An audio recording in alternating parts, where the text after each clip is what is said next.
आज इस वीडियो में आप ताजमहल से जुड़े कुछ ऐसे फैक्ट्स के बारे में जानोगे जो कि शायद ही आपको पता हो। ताजमहल की नींव के हर कोने पर एक एक मीनार बनी हुई है। इस मीनार के बारे में इंटरेस्टिंग फैक्ट ये है कि हर मीनार ताजमहल से बाहर की तरफ थोड़ी सी टिल्ट है, यानी कि ताजमहल से बाहर की तरफ वह थोड़ी सी झुकी हुई है। ऐसा करने के पीछे ये कारण है ताकि अगर कभी भूकंप आए तो ये मीनार मुख्य बिल्डिंग पर ना गिर के बाहर की तरफ गिरे, जिससे कि ताजमहल को कोई भी क्षति नहीं पहुंचेगी और बिल्डिंग वैसी की वैसी ही सुरक्षित रहेगी। और हाँ, इन मीनार के बारे में एक इंटरेस्टिंग फैक्ट ये भी है कि यह ताजमहल की बिल्डिंग को एक बैलेंस प्रोवाइड करती हैं, यानी कि एक संतुलन प्रदान करती हैं, जिससे कि ताजमहल हमेशा संतुलन में बना रहता है। वर्ल्ड वॉर 2 के समय के दौरान 1971 के भारत और पाकिस्तान युद्ध और 9/11 के हमले के बाद ताजमहल की सुरक्षा के लिए इसके गुंबद के चारों ओर बांस का सुरक्षा घेरा बनाकर इसे हरे रंग के चादर से ढक दिया था। इसकी वजह ये थी कि ये दुश्मनों की नज़रों से बचा रहे और दुश्मन इसे तबाह ना कर सकें। ताजमहल यमुना नदी के किनारे बना हुआ है। ताजमहल का आधार एक ऐसी लकड़ी पर बना हुआ है जिसे मजबूत बनाए रखने के लिए नमी की आवश्यकता होती है। इस नमी को पास में बहने वाली यमुना नदी ही बनाए रखती है, यानी कि अगर यमुना नदी वहाँ पर ना बहती तो हो सकता है कि ताजमहल भी वहाँ पर नहीं बनता, या अगर ताजमहल वहाँ पर बन भी जाता तो वो कुछ ही सालों में अपने आप ढह जाता, क्योंकि इसकी लकड़ियाँ इतनी मजबूत नहीं हो पाती जितनी वो अब हैं। इसलिए यमुना नदी उसका एक मुख्य कारण है जिसकी वजह से ताजमहल आज भी वैसा ही टिका हुआ है।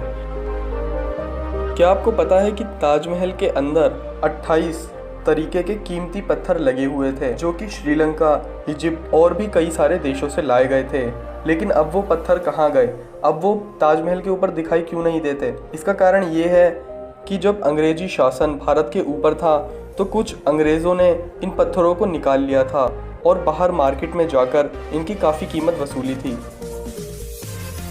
जिस समय ताजमहल को बनाया गया था उस समय के हिसाब से इसको बनाने की लागत लगभग 3 करोड़ रुपए आई थी, और इन्हीं पैसों को अगर हम आज के समय में देखें तो ये लगभग 7,000 करोड़ रुपए होंगे। यानी कि अगर हम आज ऐसा ही सेम टू सेम ताजमहल बनाएंगे तो उसे बनाने में 7,000 करोड़ रुपए खर्च होंगे। ताजमहल को जाने वाले मुख्य रास्ते के बीच जो फव्वारे लगे हैं वो किसी भी तरीके के पाइप से नहीं जुड़े हैं, बल्कि हर फव्वारे के नीचे तांबे का एक टैंक है।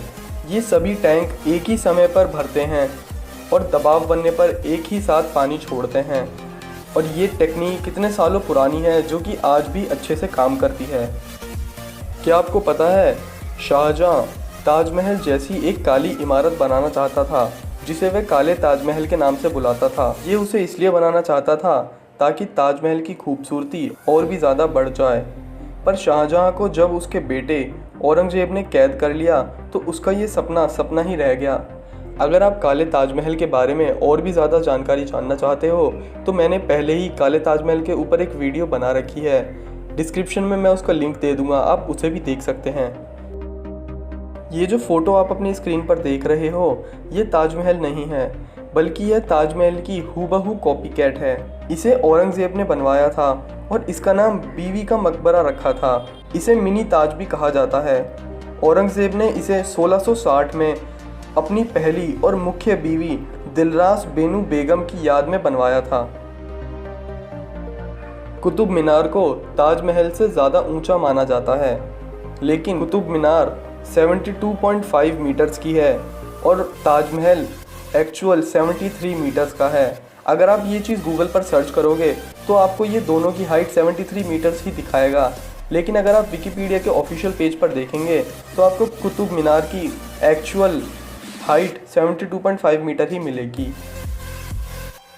आप सभी को पता होगा कि जिन मजदूरों ने ताजमहल का निर्माण करा था शाहजहां ने उन सबके हाथ कटवा दिए थे ताकि वो कोई भी और ऐसी इमारत ना बना सके, लेकिन शाहजहां अपने इरादे में पूरी तरह सफल नहीं हो पाया और जिन मजदूरों ने ताजमहल का निर्माण करा था उनमें से कुछ मजदूर बच गए थे और उन्होंने बाद में कई और भव्य इमारतों का निर्माण करा, जिसमें से एक थे उस्ताद अहमद लाहौल। इन्होंने लाल किले को बनाने में मुख्य भूमिका निभाई थी। आज की वीडियो में इतना ही। अगर आपको ये वीडियो पसंद आई हो तो प्लीज़ इसे लाइक ज़रूर करना, और अगर आप चैनल पर नए हो तो चैनल को सब्सक्राइब करके बेल आइकन ज़रूर दबाना।